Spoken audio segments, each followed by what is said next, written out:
라벤더 책방을 찾아주신 여러분 반갑습니다. 제가 오늘 낭독해드릴 책은 우리의 정류장과 필사의 밤이라는 김희설 작가님의 소설입니다. 가족들로부터 자신의 존재 가치를 인정받지 못한 한 여자가 아버지의 죽음으로 인해서 독립을 하게 됩니다. 독립을 하게 된 원동력은 희망이었어요.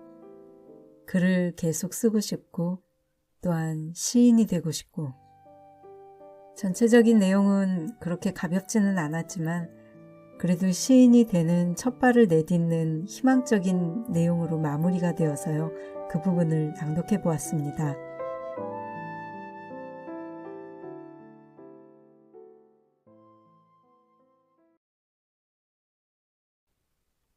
우리의 정류장과 필사의 밤. 김희설 소설. 작가 정신. 시인은 누가 될 수 있는 걸까? 나는 가끔 다음 생에 다시 태어날 수 있다면 시인이 아니라 시인의 애인으로 태어나고 싶다는 생각을 해보곤 했다.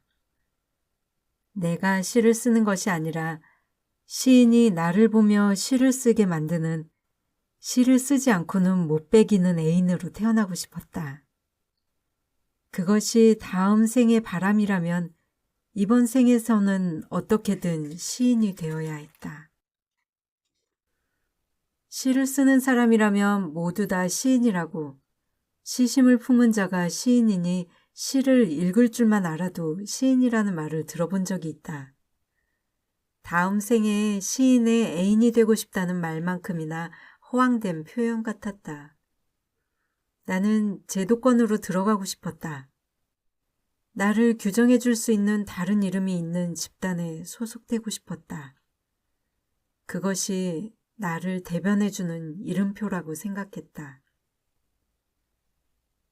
시인이 되기 위해서 임용고시처럼 일종의 시험을 치르는 것이 등단이냐고 그 사람이 물은 적이 있었다. 나는 아니라고 대답했다. 등단을 하지 못하면 시인이 못 되는 것이냐고도 물어서 그것도 아니라고 대답했다. 그렇다면 등단이라는 걸 꼭 할 필요는 없는 것이구나 라고 동의를 구했을 땐 조금 복잡한 문제라고 대답했다. 그럼 도대체 시인은 어떻게 되는 건데요? 시를 쓰면 되지. 예전부터 써왔으니까 이미 시인이었네요. 나 혼자 쓰고 나 혼자 읽으면 그건 일기지. 누군가가 읽어줘야 한다는 뜻이라면 어떻게 보여줘야 하는데요? 문예지에 발표하거나 시집을 내거나 아니면 SNS든 홈페이지든 내가 쓴 시를 직접 보여줄 수 있는 페이지를 확보하거나. 그 사람이 이어서 물었다. 어떻게? 청탁을 받으면 시를 써서 보낼 수 있지. 청탁은 어떻게 받는데요? 등단을 하면 연락을 주지 않을까? 시집은 어떻게 내는데요? 출판사에서 만들어주거나 내가 직접 만들거나. 한참 생각에 빠진 그 사람은 둘 다 쉬운 일은 아니구나 라고 혼잣말을 했다. 쉬운 일은 아니었다. 그러나 생각처럼 어려운 일이 아닐 수도 있었다. 근래 들어 일부러 등단 제도를 거부하는 이들이 있었다. 독립출판으로 자기의 글을 직접 묶어 책으로 내는 것도 드문 일은 아니었다. 자비출판이 부담스럽다면 펀딩을 받는 형식도 있었다. 어떤 지면은 등단, 비등단의 구분 없이 원고를 모집하는 곳도 있었다. 어떤 이들은 플랫폼을 구축해 시를 발표하는 것으로 독자들에게 직접 다가가기도 했다. 경고했던 구획들은 더디게나마 유연해졌고 점점 더 다양한 방법들이 만들어지고 있었다. 좋은 작품만 쓸 수 있다면 유언한 일은 절대 아니었다. 그러므로 나는 다시 나의 시를 써야 했다. 나는 다시 시를 쓰기 위해 방을 구했다. 아주 작은 방이었다. 그 사람의 방과 가까운 곳에 그 사람의 방에 반밖에 안 되는 좁은 침대와 작은 책상만 있는 방이었다. 창문이 없어도 욕실과 주방을 공동으로 사용해도 혼자서 지낼 수만 있다면 충분하고도 남았다. 일도 구했다. 월요일과 금요일에는 7시간씩 인터넷 의류 쇼핑몰에 포장 작업을 했고 주말엔 하루 종일 만화 카페에서 손님을 상대했다. 둘 다 최저 시급의 아르바이트였다. 한 달 총 수입은 볼품없었지만 고정 수입이 생긴 것만으로도 일단은 만족하기로 했다. 일을 하지 않는 요일에는 도서관에 갔다. 폐관 시간까지 800번대 서가에서 서성이며 마음껏 시를 읽었다. 유명 출판사에서 개설한 시 창작 강의도 등록했다. 시인이 직접 강의를 하고 습작시를 1대1로 피드백해주는 수업이었다. 강의 시간에 피드백을 받으려면 개강 전에 어떻게든 한 편의 시라도 완성해야 했다. 부담스러우나 행복한 숙제였다. 혼자 지내게 되었다고 곧바로 시가 써질 리 없었다.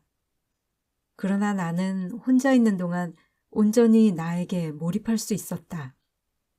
나는 마음만 먹으면 밤새 언어에 대해서, 시에 대해서 생각할 수 있었다. 이런 생활이 얼마나 지속될 수 있을지는 미지수였으므로 하루하루 허투루 보내지 않았다.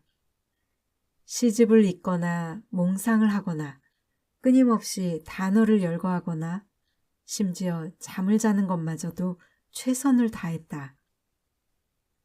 오늘은 그래서 그런 시를 쓰고 싶었다.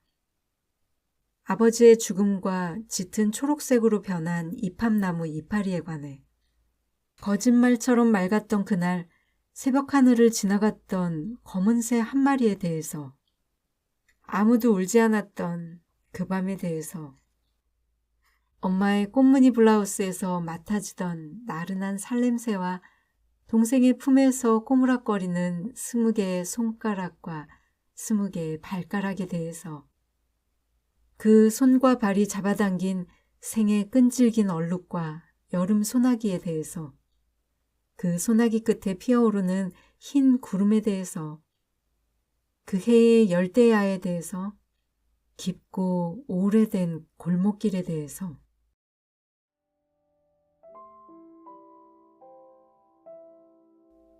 그리고 그리운 사람의 그림자와 나의 눈물과 우리의 정류장과 모두의 무덤에 대해서, 서로의 채취로 속삭이던 노래와 지리멸렬한 계절에 속박되었던 오해와 피우지 못한 꽃과 기꺼운 약속과 작은 책상과 낡은 베갯잎과 차마 다하지 못한 희망과,